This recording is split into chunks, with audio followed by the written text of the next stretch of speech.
Welcome back to a magical episode of Disney Reel to Reel, a deep, deep, deep delve into the Disney animated canon. I am Wyatt, coming to you from the land of dreams, where everyone's hopes and wishes always come true. Today, I am joined once again by true royalty, Queen Woman Frankie Sparks. It's a pleasure to be back. I would also like to thank Mrs. Doubtfire for that wonderful intro. If you had seen any like Disney sing-along DVD intros, you would know what I'm doing. I was not Mrs. Doubtfire, so that means I failed. That's what it was giving. But I loved it though.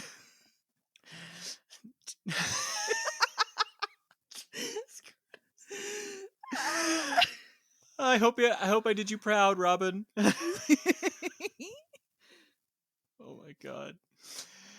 But yes, today's episode, the subject rather, is the first to make me go, Christ, I'm way too old to be talking about this.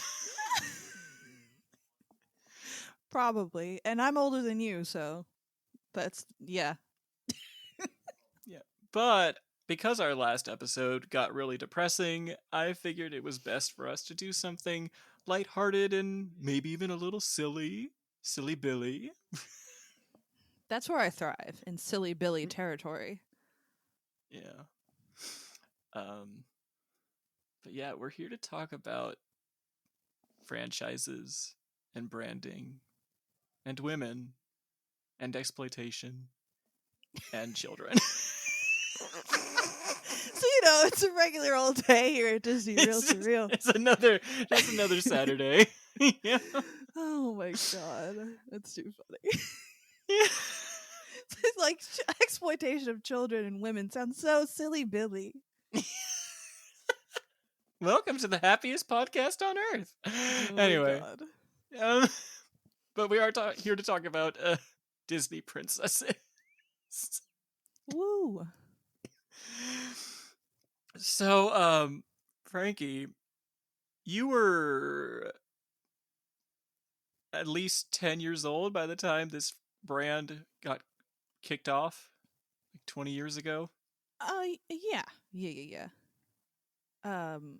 When they made it like the big franchise of the Disney princesses, then yeah, I think by then it was already, because we had already kind of established some like iconic Disney princesses by that point, and then they made it into this big umbrella franchise product. But it wasn't for you. It wasn't for the millennial girlies of your like age group. No, not really. But I mean, listen, I grew up on the good old Disney princesses, so I feel like I am still qualified to discuss the merits of Disney princesses. They shaped my youth. They practically raised me. Girl. I mean, I'm in the same boat, honestly. As a Zoomer gay, I mean, yeah, I was caught in the ambush, the kerfuffle, if you will. Indeed. But I guess we'll get the serious stuff out of the way first, which is basically just our little history lesson for the brand. So, Disney princesses, they're kind of a big deal. You might have heard of them. But they were especially a big deal 25 years ago. This dynamic and lucrative collab derives from the Walt Disney Company's merchandising division, Disney Consumer Products, which I think they're basically the reason why I hate the Walt Disney Company at this current moment. He said under the podcast name Disney Reel to Reel. I said it. Say it with your chest. It's okay. I feel like that's what this show has become, at least when I come on. I'm like, yeah, you know what? Disney is really awful in a lot of ways. But like we have this toxic relationship with it. It's like you raised us, but now we're But being now we taught to resent hate you. you. Yes, Yeah, like it's a weird thing. But prior to the year 2001, if you were a parent purchasing a piece of Disney sanctioned, let's say Snow White or Beauty and the Beast merchandise for your kids, it would be sold under that specific franchise. Okay, so you get the Beauty and the Beast thing, part of Beauty and the Beast, yada yada yada. But that all changed in December 1999 when Disney Consumer Products appointed Andy Mooney as president of the division. Uh, Prior to joining Disney, he had actually been the chief financial officer and chief marketing officer for Nike. But Mooney, under his tenure at Disney, he was also responsible for the creation of several vertical businesses, such as the Baby Einstein Company, Disney Publishing Worldwide, and the Disney Store. oh, rest in peace. Yeah. Well, you can only find it in the UK right now, but yeah. Oh, damn. I had some good times in the Disney store Yeah. in my youth. Yeah. Back when we had malls Mhm. and food courts. Hell yeah. Oh, man. But in 2000, he went to his first Disney on Ice show, I'm assuming to analyze consumer engagement and whatnot. Mhm. And he observed that many little girls in the audience were wearing unofficial homemade costumes inspired by their favorite princesses. And then a light bulb turned on in his mind, and he thought, wait, what if we made and sold those costumes?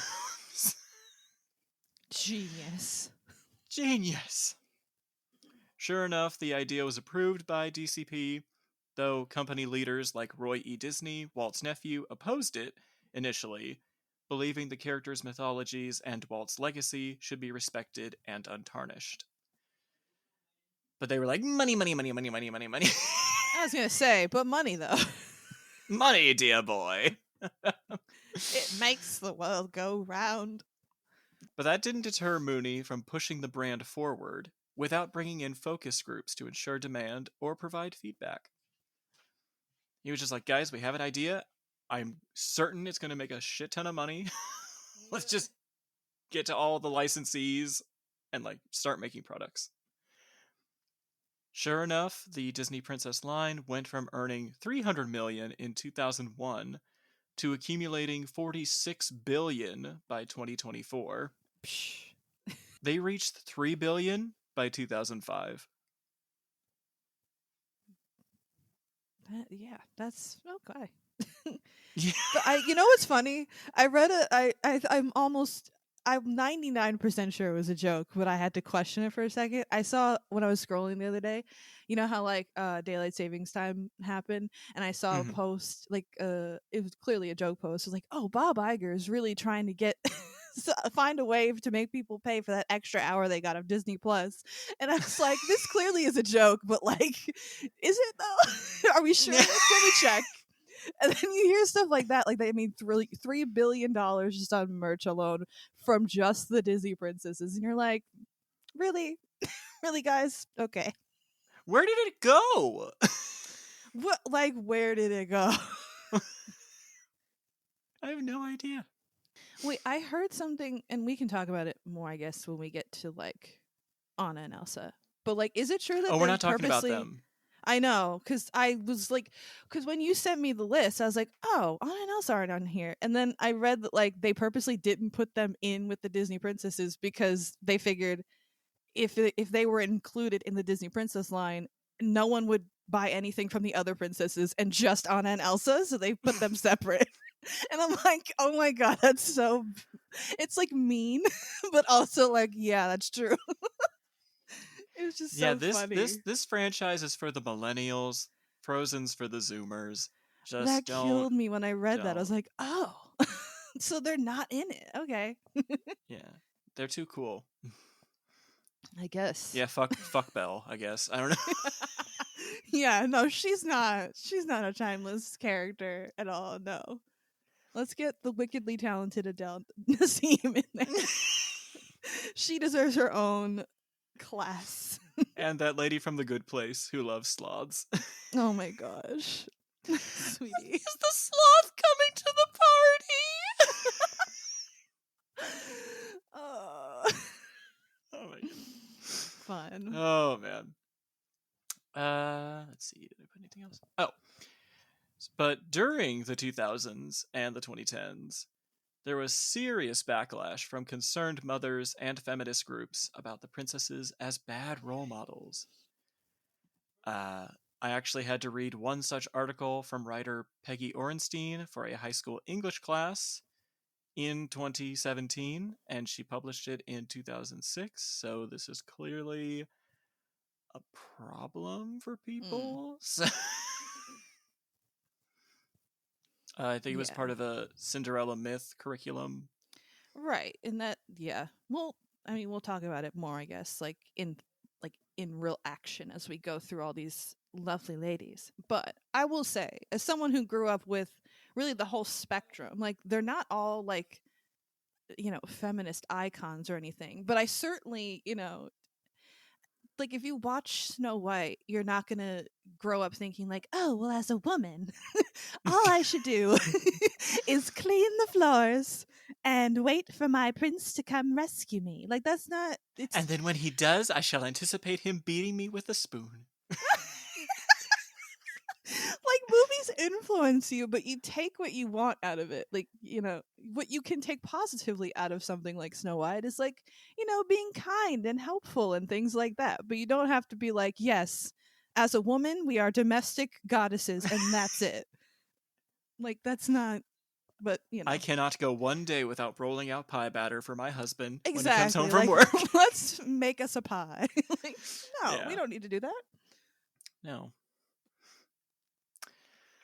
But let's see. But a 2010 article by S. Ebner for The Times includes a study performed by the Women in Work Commission. While, quote, reporting on the gender and opportunities gap, they found that while girls are outperforming boys at school and at university, they still earn less than men, and the pay gap may be widening. One of the main reasons for this, says the commission, is that little girls spend too much time in the Wendy house, playing with dolls or pretending to be nurses, while their little brothers want to be Bob the Builder.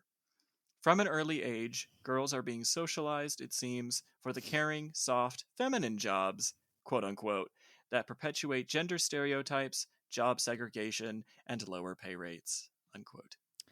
So we're okay. Now see, we have discussed many an issue with the Disney company. However, I'm not going to blame Disney princesses for the wage gap. Ladies, stop it. Stop. That's ridiculous. Yeah, this is nothing new actually. Like I don't know if you've watched Please. any of Lindsay Ellis's videos on YouTube, but I have, yeah. yeah, she pulled up this exact quote and I was like, this bears repeating because it's so fucking stupid. It's like, babe. All right, that's crazy. Ariel's responsible for the wage gap. Yeah, like I don't even. Okay, Oh let's blame the women because, like, even though we told the women to do that, we told they were also written by men, but and animated by men. But let's blame the women that are fictional. No. I'm talking about women in American society are being told to. Oh yes, obviously. Like stay home and like take after the kids, and now we're like, 100%. And now we're like, wait. But meanwhile, when they hear, oh, the birth rate is lower than it's ever been, and it's like maybe there's a reason for that doesn't involve, it's the woman's fault. these independent women, they don't want to have babies anymore. Gee, I wonder why that could possibly be. Maybe it's Cinderella. I don't know. But even still, with the proven success of his princess franchise idea, Mooney was appointed chairman of Disney Consumer Products in 2003 before leaving Disney in 2011. He went on to become the CEO of Fender Musical Instruments Corporation, which is relevant for us, the two of us, because Brendan Urie of Panic at the Disco collaborated with his company in 2016, releasing a custom offset Telecaster guitar. Ooh.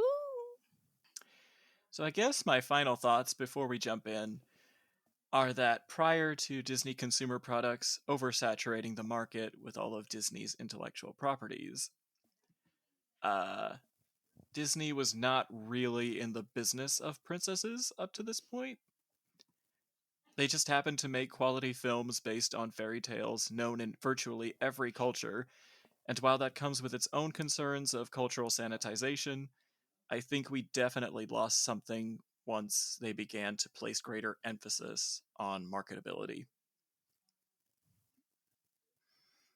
Because, basically that's how we got Frozen. So Yeah, I was gonna say once we get like more modern Disney princesses, because funnily enough, on my show, Shoot the Flick, that I do with my husband Scott, we covered a few Disney movies some years ago, and Wyatt was on our show covering a couple of things, but we talked about Frozen, and I went back and listened to that episode, and like you mentioned like the adorable Disney princess, and like I feel like a lot of the more modern ones are just kind of like that adorable, like quirky archetype, just because like that's what the kids like, the quirky, and it's like, oh, okay, but with like someone like Anna, for example, it does get kind of grating.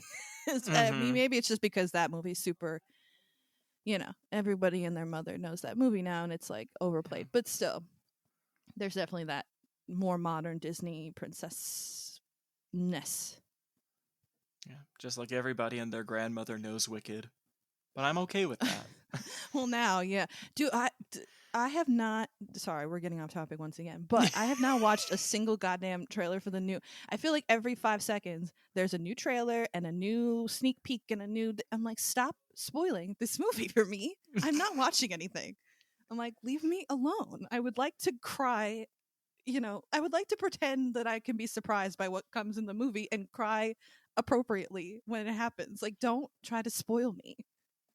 Don't Anyway. spoil me unless you have that picture of Jonathan Bailey in his boots and nothing else. I mean, sexiest man alive, Jonathan Bailey. Go Girl, off. those photos. Go off. Yeah, like, please. Not the sound effects. That was one wild. of him. That one of him in the sea, just like with the. I'm like, drown me. I'm like, he drowned me. Drown me in the ocean. All right, but today we back to the Disney princesses. We are wholesome here at Disney Reel to Reel. Yes. So wholesome. But jeez. But today we are here to prove that these women are more than cash cows being milked incessantly at a toy section at Target. Oh. So let's get into it. So we're going to be using a tier maker list provided by the user HarpReynolds7 on Twitter. Hey. Hey. I chose to order these ladies from the most recent princess to the oldest and so on. Did you name your tiers? Oh, I didn't name them, no. I just have Okay. S through D. I didn't know All you right. could do that. I'm a dinosaur, so I don't know. Girl, it's so easy. No, I know, but I didn't know we could like name the tiers. I didn't know we could do that. That's yes, fine. you're allowed. Oh, okay. I didn't know that. All right, we'll keep that in mind for next time. Sure. I do want to mention though before we get into it that because Wyatt is very much like the heavy research king on his show, and I respect that very much. But unfortunately, I am really going off of just my memories and my feelings on the inside and not really any research at all. I didn't rewatch any of these movies just because I didn't have the time, and I wanted to. I was just like, you know what? I'm going on vibes. So yeah, I'm cool with that. That's what I did, and honestly, that's probably better because it's just it's coming from here. It's coming from the heart. You know what I mean? From the gut. You'll in be the right heart, about in the everyone gut. except Snow White. That's, I mean, I don't know. I feel like you might give me shit, but it's okay. Not on most of them. Maybe a couple, All right. but All that's right. okay. I'm It's ready. okay. I'm prepared. I'm about to catch hands in the Wendy's parking lot. Um, all right. Jeez. So I named my tiers going from top to bottom. I'm so ready for this. I went with Yas Queen Woman. I love that. Then we went down to She a Baddie. Okay. Then She Ate but Left Some Crumbs. I like Then that. then I Don't Know Her. Ah! And finally Brat as a pejorative. I actually love that. Okay. That kind of Yeah. works for mine, I feel like. As I went through each tier on my thing, I was like, oh yeah, that fits. Oh yeah, that fits. Yeah. All right. So then we're in good company. Great. Um, do we have any criteria of any sort? I was kind of just I'm trying to think. Like I was trying to go on really what was more timeless, I guess. Like who as a character is the best role model in my opinion maybe, and like who has the most meat in their movie and their character, and who's got the most to offer in their movie. um yeah, because I think some of them I rated higher than I would probably rate the movie, or vice Hmm. versa, but I tried to go just solely based on the character. But you probably factored in things like their appearance, their relationships with other characters, Sure. their voices. Oh yeah, I definitely. If you have like a killer voice or a killer songs or couple of songs, like I'll definitely give you an uptick. Yeah, that makes sense. So Lea Salonga, she'll be way up there as either Jasmine or Mulan. Yeah, for sure. And Adriana Caselotti will be dead last. All right. You know what? I'm gonna save that because she's Yeah. actually not dead last. But Okay. whatever. Okay. Okay.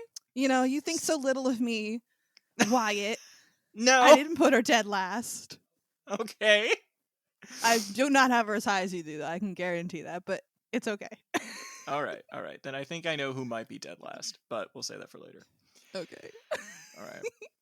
So my only criteria is that I I'm someone who really tries to engage with media, especially older media, which can be really hard for some people because I don't know many Zoomers who are watching, like many 1930s movies and enjoying them. So, um, but I'm aware that each and every princess is a reflection of the pop culture trends of their day. However, this is a judgment-free zone. You will not be labeled a trad wife if you put Cinderella above Moana. So, Believe me, I considered it. yeah. But yeah. All right. So I Yeah. guess let's begin with Raya from 2021's Raya and the Last Dragon. Raya was hard because okay, Raya and the Last Dragon was a COVID release. I have not seen it since then. It's like it's one of those things because I remember liking it when I watched it, but then I like within like a very short amount of time I completely forgot. Like if you asked me the plot of Raya and the Last Dragon, I would not be able to tell you what the fucking plot is. But Mhm. I know I wanted to give Raya points because she is a strong willed character, a strong character physically. I know she fights, I know she saves the day, and that is valuable in itself. However, I think in general the movie is weaker, and by extension the characters is weaker on a character level. Um yeah, and from what I do remember, like just her dialogue was kind of like I don't even remember anything about her as a person. I just remember she like fought with a dragon and like did sword stuff. Like I don't remember a whole Mhm. bunch. So I ended up giving her C tier because I didn't want to put her in the bottom tier just because she does have some intrinsic value in being a badass bitch, but just kind of a not very memorable badass bitch. All right. So she ate but left some crumbs. She ate but left some crumbs. I feel like that's a perfect sentence for her. Okay. All right. So this is the one that I remember the least as well. And apart from her being our so-called pandemic princess, I I feel like we think were it's just largely, itching for content in COVID times, so like that we were just like, yeah, "Oh, this is good" at the time, and then now it's like, "Who is she?" yeah. I don't know her anyway. um, no, she's not going in that tier, but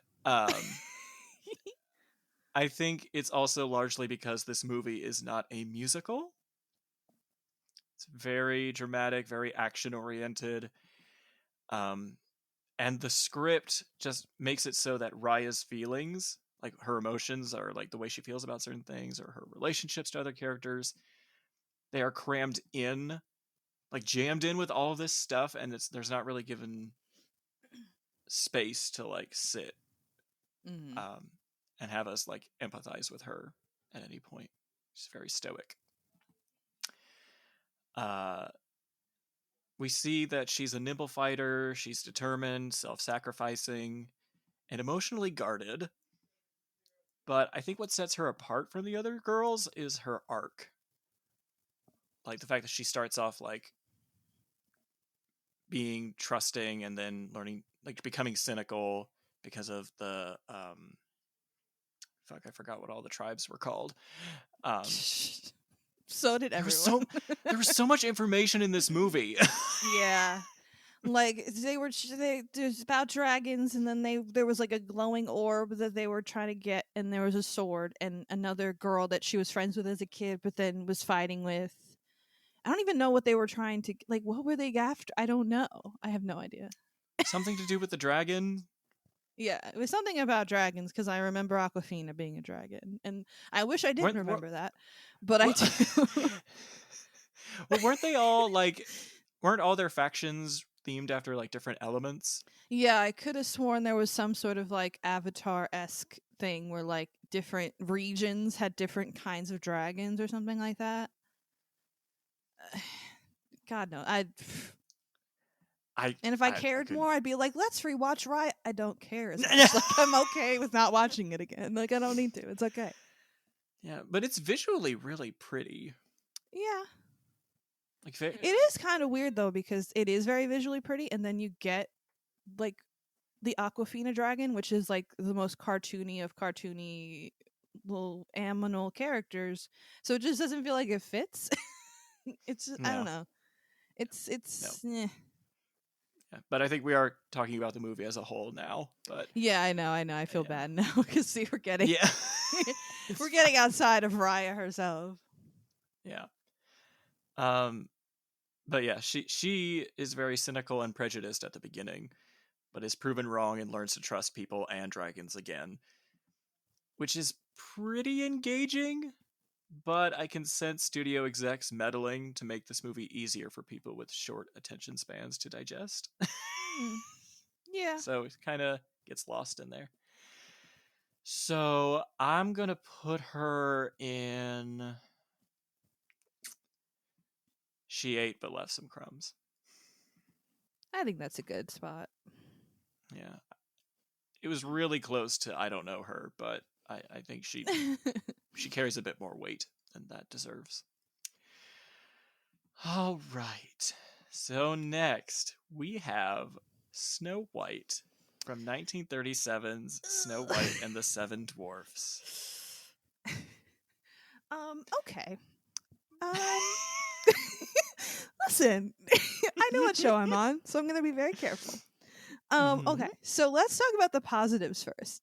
So the positives about Snow White is that um she is a realistic kind of brave character wherein she is scared shitless when she's like running through the woods in the scary dark creepy woods, because even as a kid I was scared of the scary dark creepy woods. Mm-hmm. But she also exhibits a lot of bravery in the movie when she sort of uh you know escapes the the guy that is tries to kill, or no, he doesn't try to kill her. He lets her go, but still, she.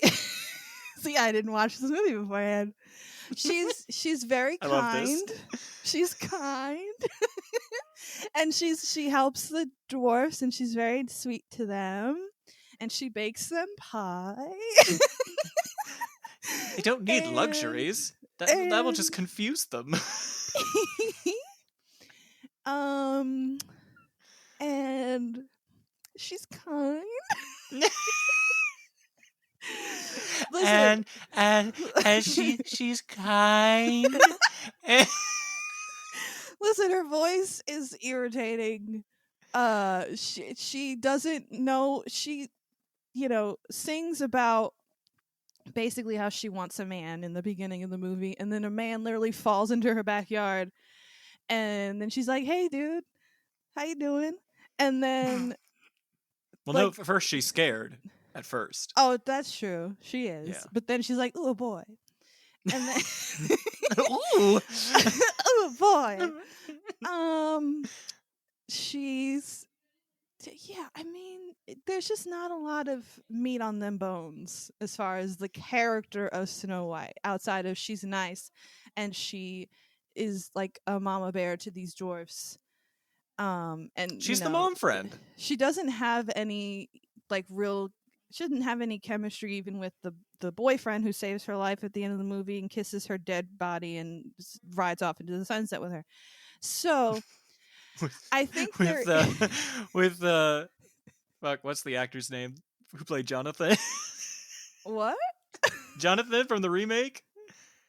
Oh, I don't remember the guy's name. I don't remember the actor's name. God help us. Oh, it was But yeah. something. Oh, Andrew Burnap. Andrew Oh, Burnap, okay. that's what it is. Yeah. Yeah.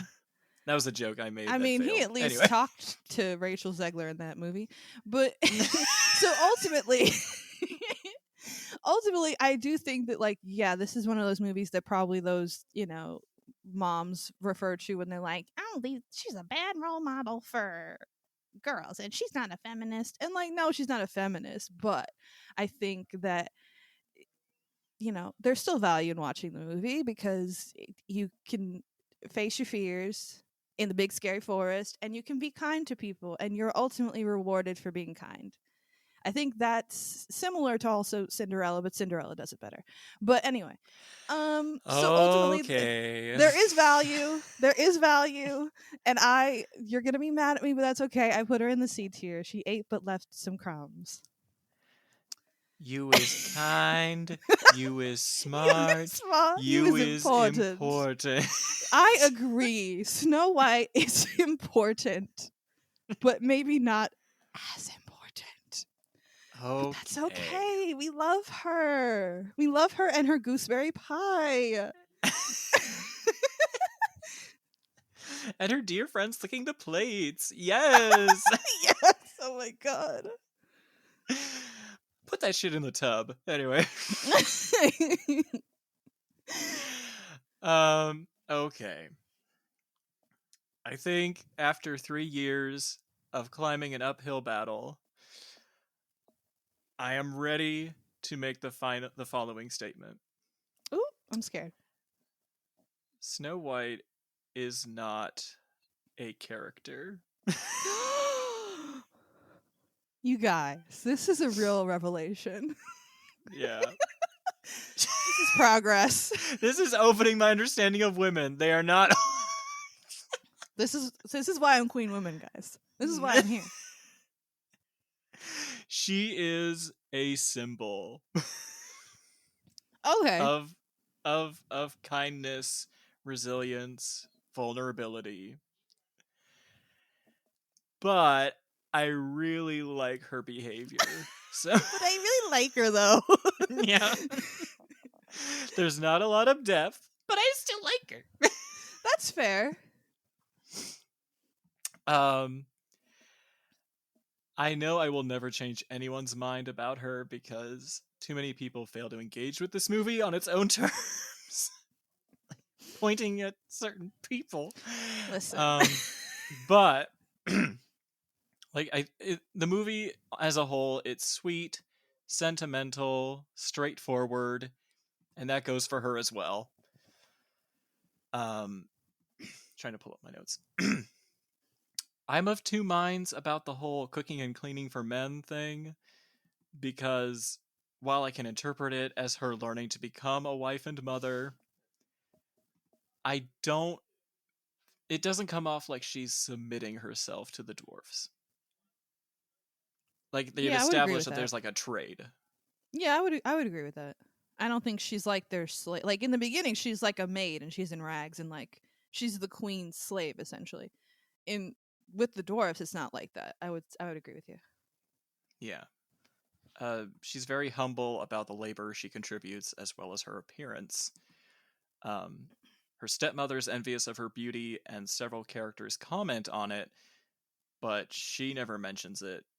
And I think the point of the story is that the queen is obsessed with the physical beauty and how that gives her value in society, whereas Snow White's behavior is what makes her beautiful.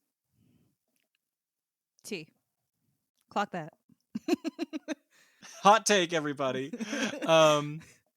Beauty is not beauty is not all it's cracked up to be. Clock that. It's more than skin deep. What a Indeed. revelation. Whoa. Get woke. No, I'm kidding. I was thinking about the SNL skit with Ryan Gosling where they're wearing like Oh my god. the baggy. Man, that's. Hold on. Oh no, not the glasses. That's woke. Oh my god. I'll put the clip in the edit. Anyway. But yeah, she has a save the cat moment with a baby bird, and I'd say that one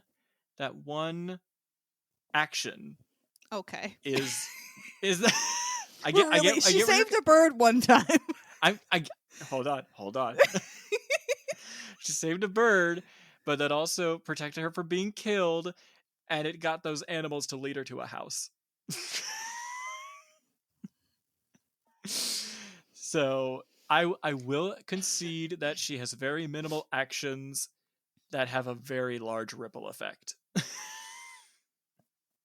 I think that's where we're coming down. So where is she for you?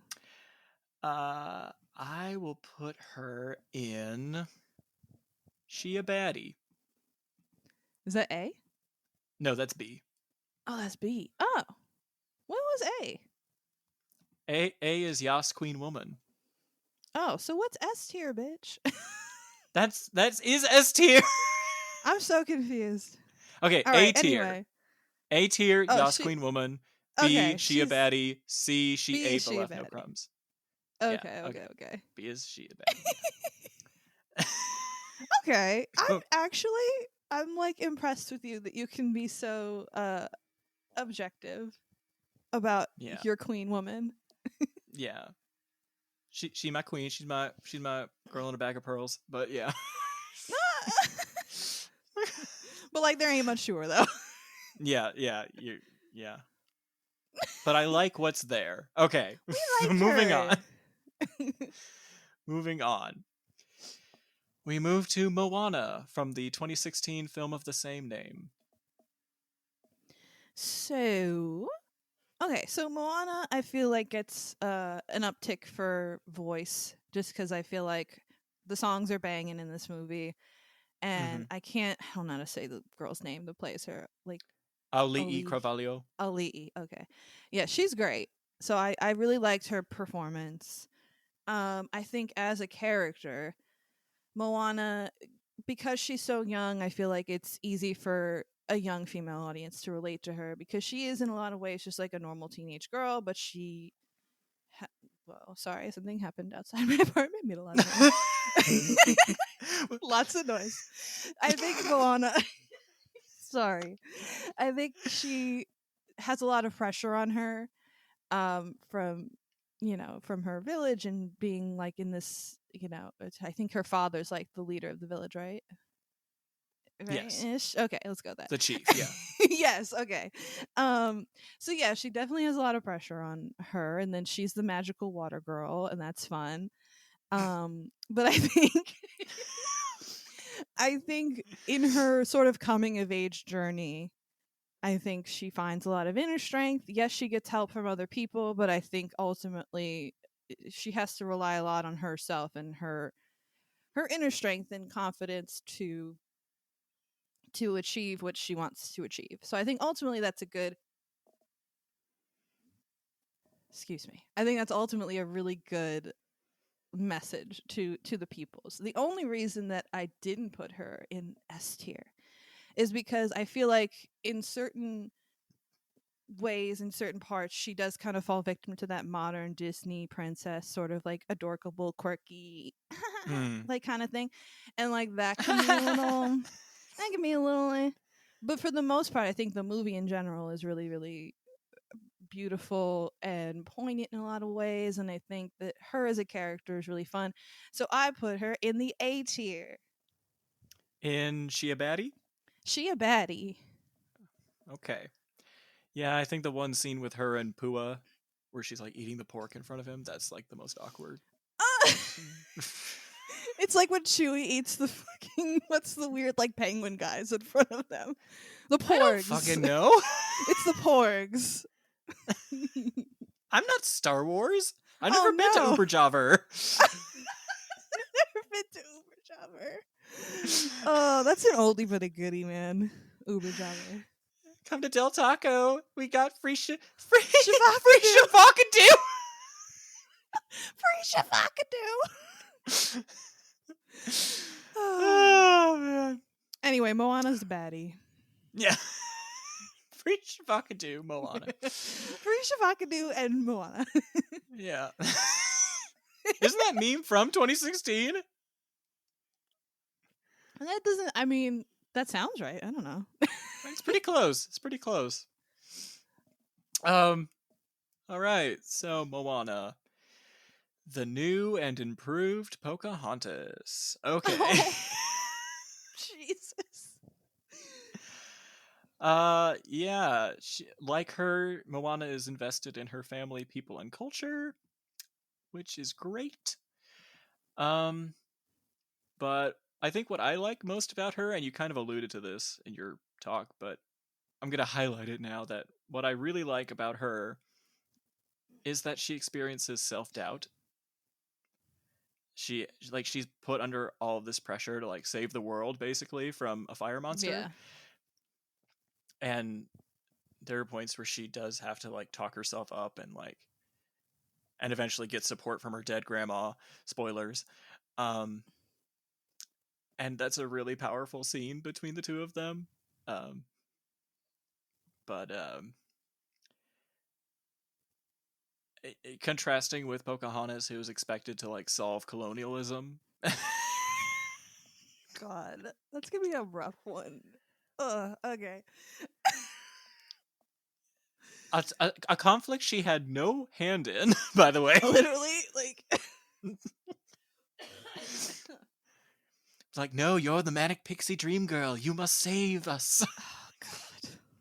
Anyway. Jesus. But I also really love how Moana's sense of calm and compassion is what saves the day in the end. She doesn't catch hands with Taka, you know. No. Yeah, I loved that scene where she kind of has the little like like soft song, and then the big mountain turns into like the green lady. When she turns into Beyonce, yeah. Yeah, it's so nice. And then they do the little like forehead touch, and it's so nice. Yeah, I love that so much.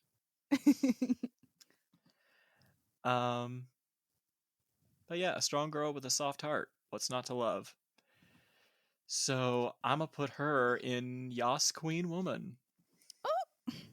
Yeah, she great. Next is Cinderella from the 1950 film of the same name.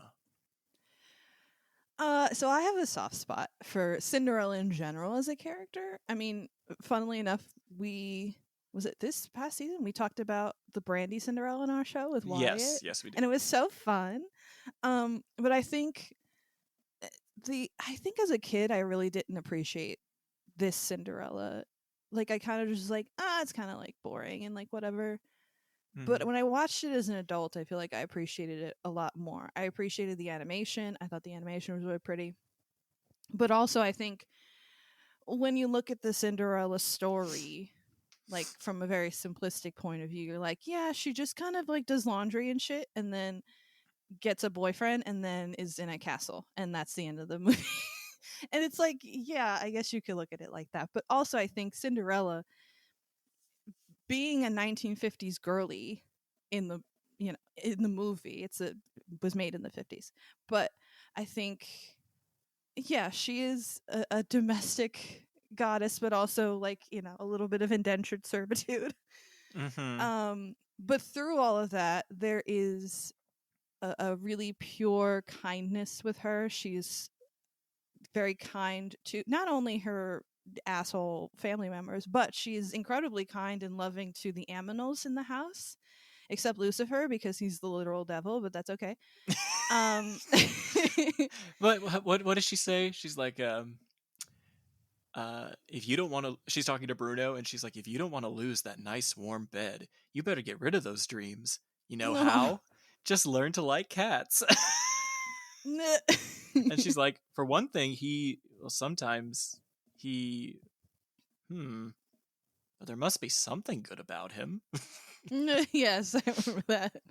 But I think even with the song "A Dream Is a Wish Your Heart Makes," I think it's a great way to just easily be like, yeah, she just dreams about what she wants and then she gets it. And I don't think, because I think someone in a position such as hers would have every reason to be jaded and mean and like just pissed off about her lot in life and just pissed off at the world. But she has an enduring sense of kindness.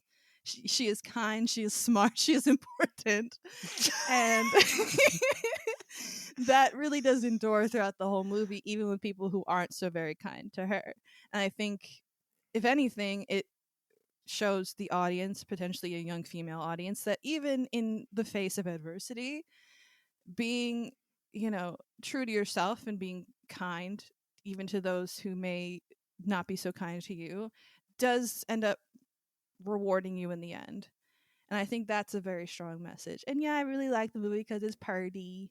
And yeah, like her and her boyfriend they interact more, I think, than like Snow White and her guy do, but not by very much.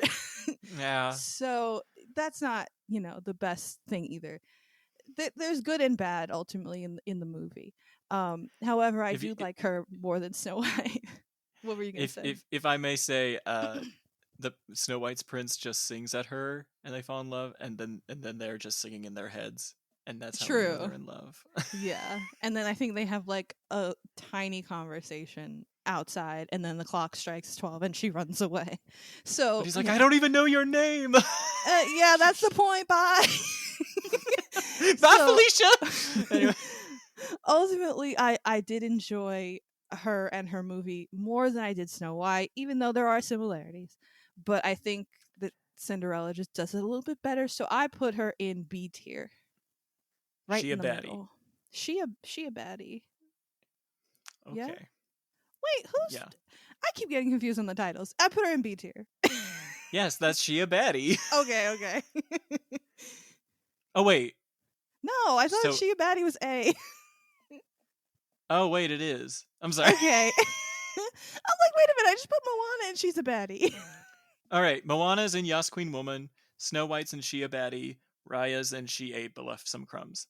Yeah. Then what is S? S is Yas Queen Woman. So S and A are the same? I guess. Yeah. Okay. Cool. I'm Just making stupid. sure. Anyway. No, it's fine. I just was confused. Oh God, she's I being was literally about to get in a fight with you over letters. Yeah. Jesus Christ. Okay. Oh my god. Okay. So let me get my negative points out of the way first. So Cinderella. She a maid, but damn, she look fine doing it. Like, she is like, there are a couple of like gender stereotypes going on with her that I'm not a fan of. Like, the fact that her glamour and her kind of domesticity is seen as a virtue that I don't feel is in Snow White. Okay, that's like probably even fair. like even still, like, she's being forced to do all this work, but like the fact that she's being abused but she looks hot while she's being abused. Jesus. Do you know what I mean, though? Yes, but it's just funny the way you say I think women from the 40s could get it. That's what I'm saying. it. With their little bumper bangs, yeah. Anyway. Girl. I've seen Judy Garland in Meet Me in St. Louis. I know what I'm talking about. There you go. Yeah. And also, I don't know how to feel about, because one thing I wish I would have talked with you about in the Brandy Cinderella episode is how that movie makes a conversation about the difference between dreaming for something and wishing. Yeah. And wishing is seen as the more proactive thing to do over dreaming, and I feel like that's kind of a jab at the animated Cinderella. Well, yeah, I definitely think it is. I think I don't know if it's like because that wishing and dreaming being the conversation makes it sound like it's more semantic. I think because Whitney Houston in that movie is just like that's the problem with most people. They dream about doing something instead of actually doing anything about it. So yeah, I think that's a knock probably to the original, being this one that we're talking about. But yeah, I mean, does Brandy Cinderella really do that much more to make her dreams come true than this Cinderella? I don't think so, really. I mean, we see what her dreams are. She Yeah, dreams and about being a huntress on a safari and shit. yeah. Oh, it's a But dangerous yeah, type of no, probably sport, and not. yet it's fun. Yeah. But I think, if anything, I think her relationship and chemistry with the prince is better, obviously, much better in the fucking Brandy one. But yeah, I mean, they definitely make a distinction. Like, you need to work for your dreams, which isn't bad. But No. I mean, I don't know. But it's just like it's also the 1950s, and she's white and she's pretty, and Right. yeah. Meanwhile, her stepsisters are labeled ugly, but they just got extra lines on their faces. Yeah, they're just like old, maybe have some crow's feet. It's like, okay. That's it. You ugly. They do, like, I feel like they purposely made like their joints more knobby too. Like their elbows were like just knobby and lanky, and it's like, ugh, okay. Yeah. They're just tubes. So, also in an episode I recorded with Disney historian Jim Fanning, I revised my rankings between Snow White, Cinderella, and Aurora, putting Cinderella on top. And at the time, I think I was just being a contrarian in front of him, because I was just like, oh, I have a thing to prove to these Disney historians, and I want to differentiate myself. I want to be a pick-me, I guess. But a year has gone by, and I think I still hold my stance, because Cinderella does have more depth as a character. Going off of what you're saying, I think there's a stronger sense that she is conscious of cruelty in her world, and she chooses not to participate in it. Because she endures so much, and she gets frustrated and sad at times. But her faith and her dreams motivates her to soldier on. And I would argue that maybe Snow White expresses a greater desire for romance, whereas Cinderella maybe wants a family unit that she lost after her parents died. Yeah, I mean, I'm thinking. Sorry. Yeah. I don't think you're wrong about that. Certainly. Yeah, especially Because because I think she dreams, tries to. like, I think she tries to make it work, and I feel like it's in the other Cinderellas, like pretty much all of them that I can think of, anyway. That like the only reason she stays with the stepmother and the stepsisters and doesn't try to run before like the events of the movie is because like she wants to try to keep that family unit that her father wanted them to have. Mm-hmm. So that's valuable to her. Yeah. Which, of course, involves finding a guy to, like, shack Yeah, up. these they're all pretty much heteronormative to an extent. Well, not all of them, because not all of them have a romance. All the ones that involve a romance are heteronormative to an extent. I know. So, Give me some gay ones. We gotta let that go. Yeah, please, let's do it. They're Yeah, never gonna do it. But what I mean is, I think Snow White's story doesn't extend further than a wedding, and Cinderella's, I think we know she's got kids. So. Oh yeah. But all that to say, that ergo ipso facto. Yeah. That Cinderella is kind to the good forces in her life and doesn't take them for granted, and in return, they help forge her escape. So I'd say that's some pretty good charisma she's got going there. And that backhanded sass. She's like, maybe I should interrupt the music lesson. Yeah, no, she's definitely got a little sass, but only with like the aminals. Like she's like, guys, you hearing this? Yeah. And I think she might have my favorite voice of all the princesses. I think she's got a great voice. I definitely give her like a little, like it's definitely a point in her favor, her voice. Yeah. Plus, I'm just a slut for like mid-century pop music, so.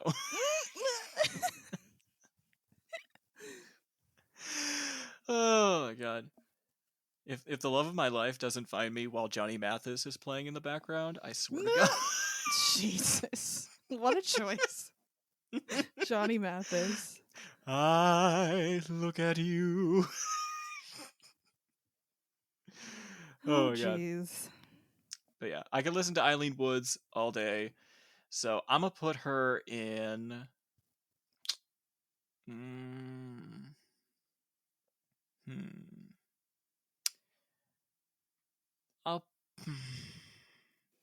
I'm gonna put her in She a Baddie.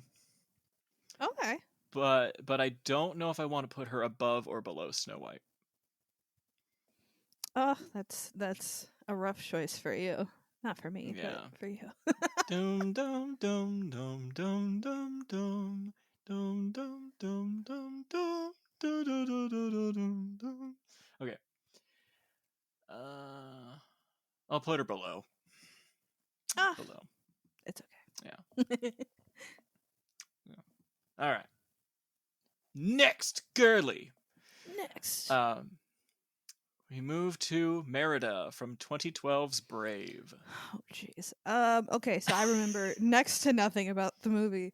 I remember that she was Scottish.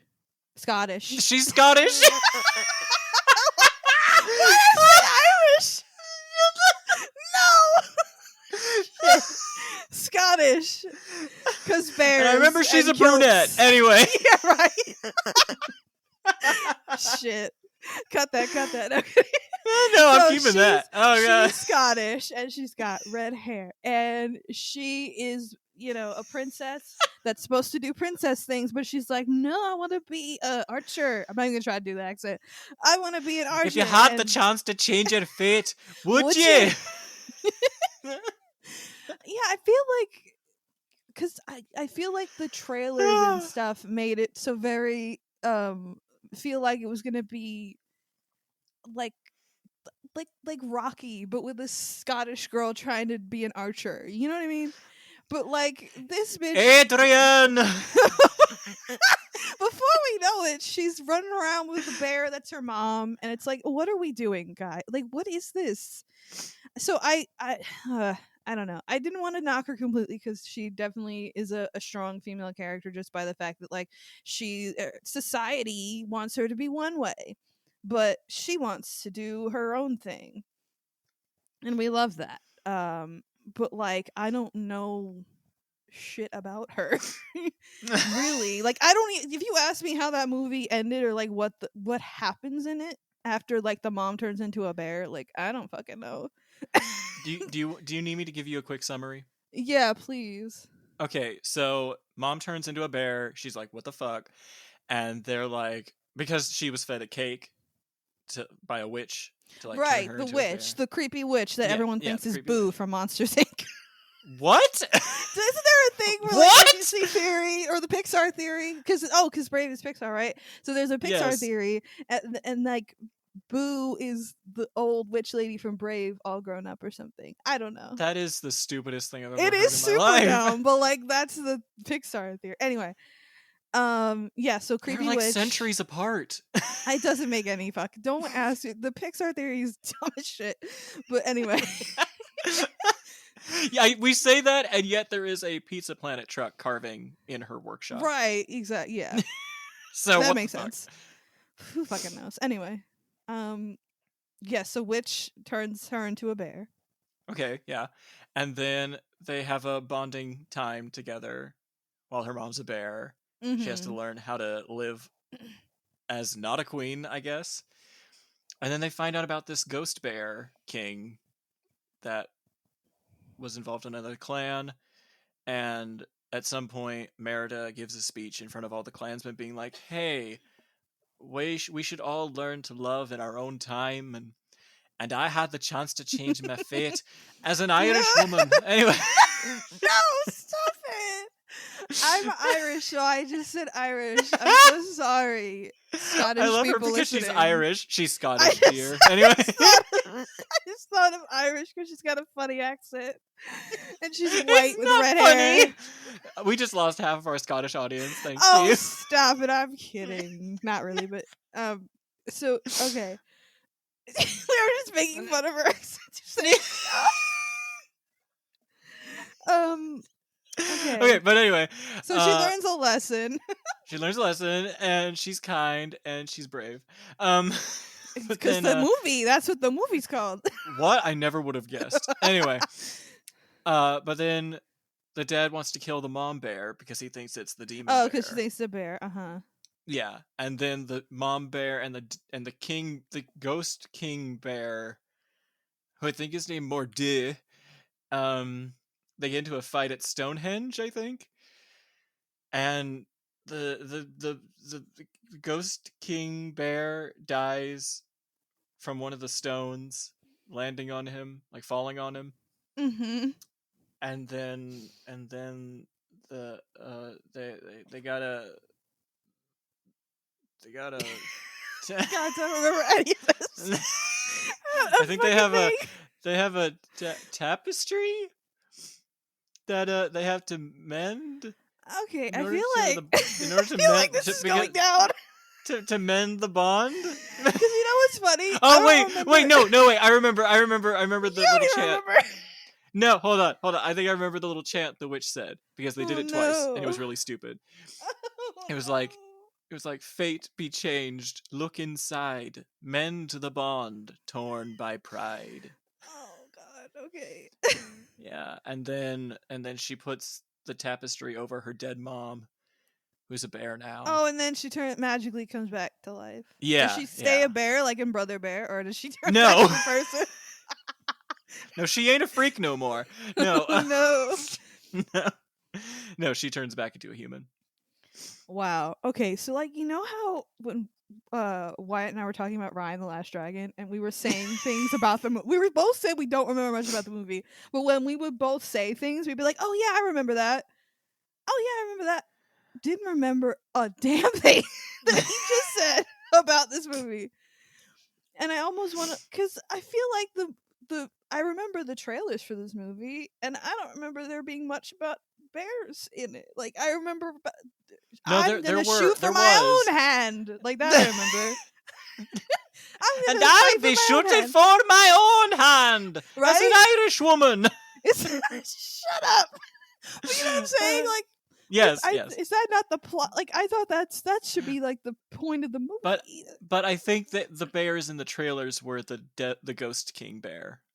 This is a lot. I mean, right? I mean, I think right. there were two bears. One of them had pupils. What, what is the D tier called? What's it called The D again?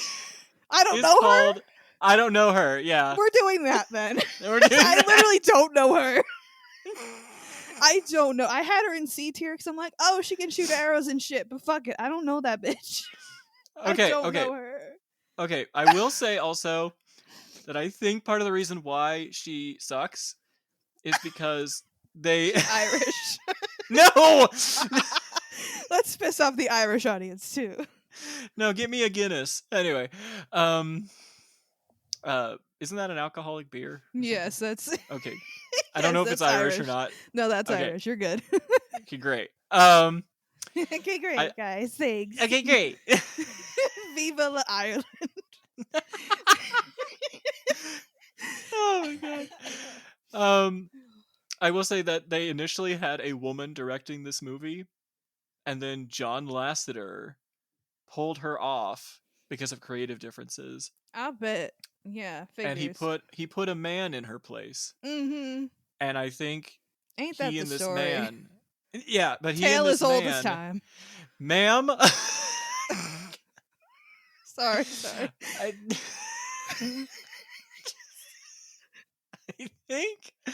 I think he and this man made it so that there's a greater emphasis on the ghost king bear instead of the bond between the mom and her daughter. Mm-hmm. And I think that's why this movie sucks. Yeah, like while you were explaining it, it just seemed like a big mishmash of nonsense. like Yeah, I don't remember yeah. any of this. So Yeah, but I think it's his fault. So Oh, for sure. It's all listen, we have to blame the man for these things. We can't always blame the woman for everything. yeah. So yeah, I'm going yeah, D tier. I'm a put her in I don't know her. Yeah, I just good God. What Plus that she is pretty that she was is pretty insane. bratty in the beginning as well, but yeah. Uh-huh. Yeah, but why is my computer frozen? Oh no. Well, it's like the tabs aren't frozen, but the page with the tier is frozen. But I'm a put her and I don't know her. Okay. So next is Aurora from 1959's Sleeping Beauty. Okay, so I didn't this is one that I didn't grow up with a lot. Like I definitely watched it, but I don't have super strong memories of it. But ultimately I think I don't know. I get the sense that like they were kind of going in the same general direction as like with like a Snow White or a Cinderella, but it just seems like Aurora herself has no personality. Whereas even Cinderella and Snow White, they have their issues too, but they at least have a discernible like personality. Maybe not the strongest one, but they have something. I feel like Aurora like there are cool things about the movie, like Maleficent, the animation style of the movie. I remember very strongly. I remember like the humor of it.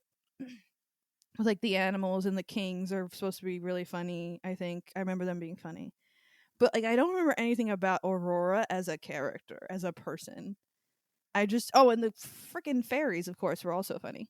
So like yeah, I just feel like this is a movie where like it's a lot about the side characters and not as much about Sleeping Beauty. So Mm-hmm. I ultimately put her in D because I truly don't feel like I know her. I feel like I know her more than Merida because I know what happens in the Mm-hmm. movie. But I Yeah. just feel like as as a character, as a fully formed human, I don't know Aurora. Like I could tell you something about Snow White as a person. I could tell you something about Cinderella as a person, but I can't tell you anything about Aurora as a fully formed person. Well, do this for me. Okay. Tell me Aurora's nationality. White. She's from the land of white. She's from the land of white. Yeah. She's from the land of princess. Yeah, I would have accepted either French, German, or English. I I could not tell you which one specifically. Some sort But of whiteness. yeah, some sort of European white. Um. So she's an I don't know her. For sure, yeah. Okay.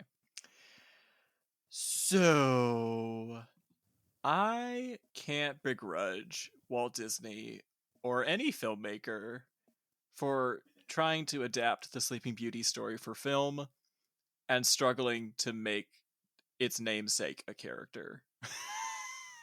Like, everything in the story is meant to happen to her or because of her.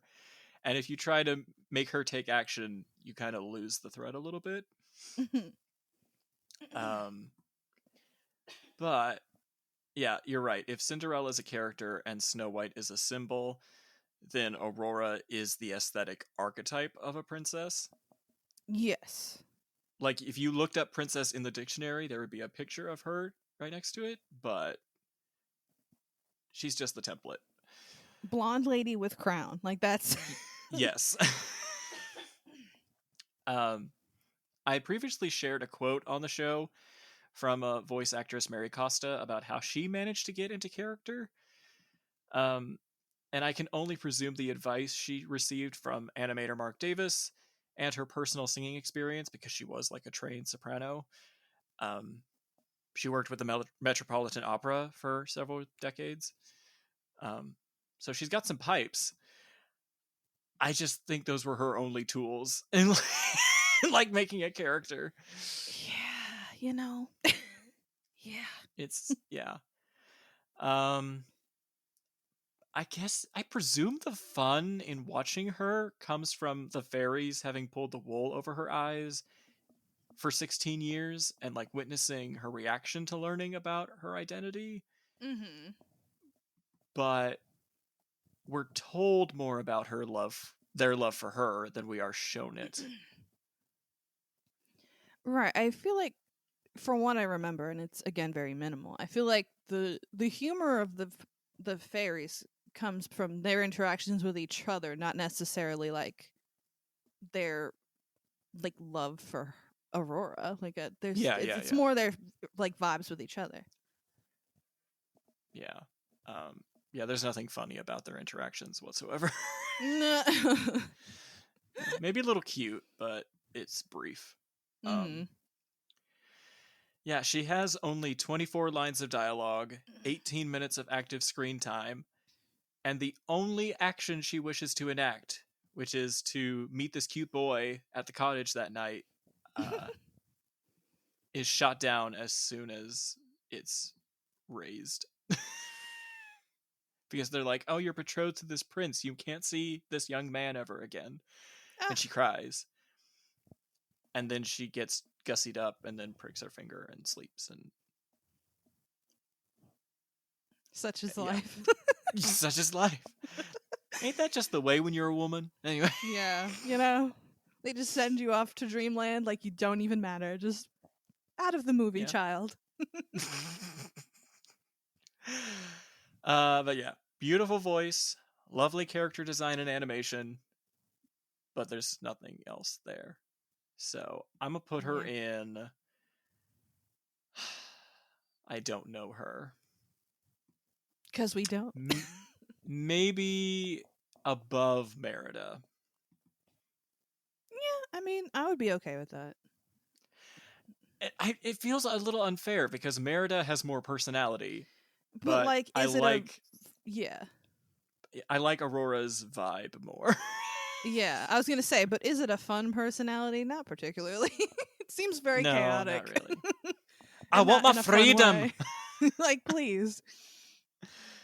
All right. Next.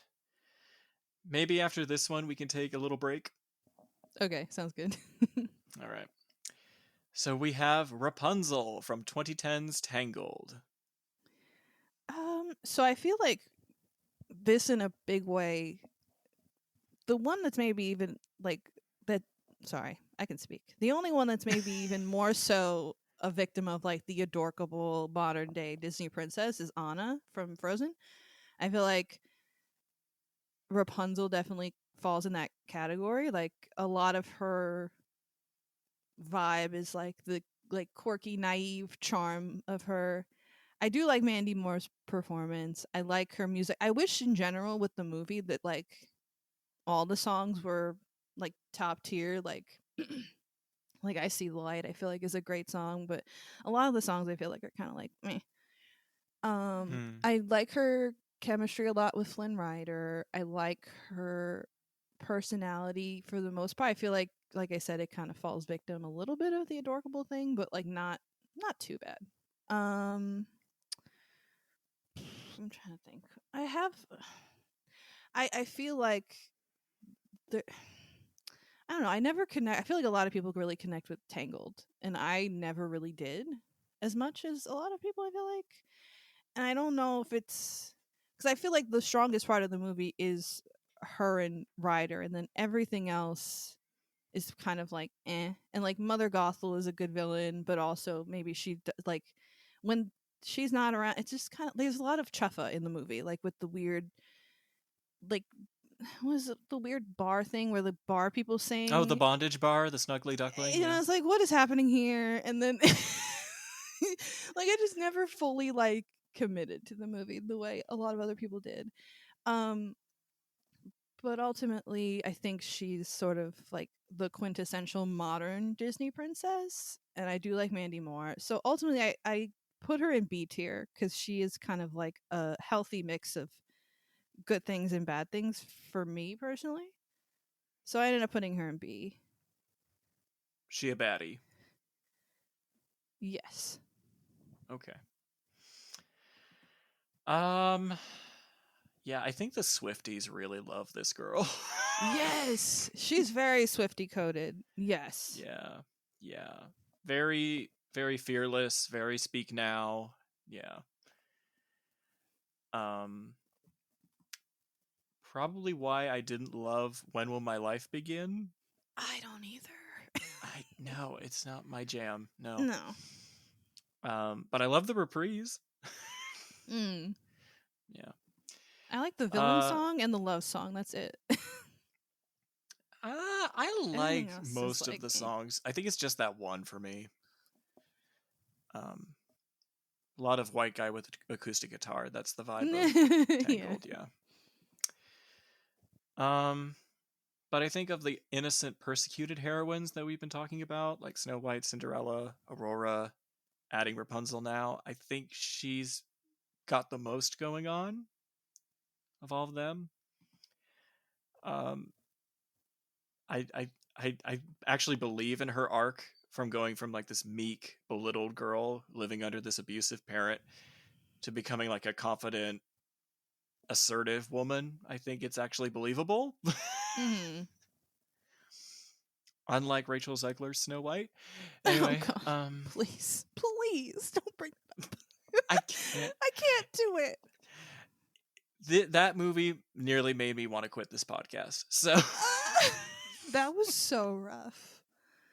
But yeah. But I anyway, do agree with you, like the sort of like archetype of like the naive young girl, and then she does kind of go on a coming of age journey throughout, and yeah, and then at the end when she yeah, stands up to Mother Gobble, yeah. yeah. I will never let you use my hair again. Yeah. She's like, you want me to be the bad guy? Fine. Mm. Now I'm the bad guy. Jeez. Jesus Christ.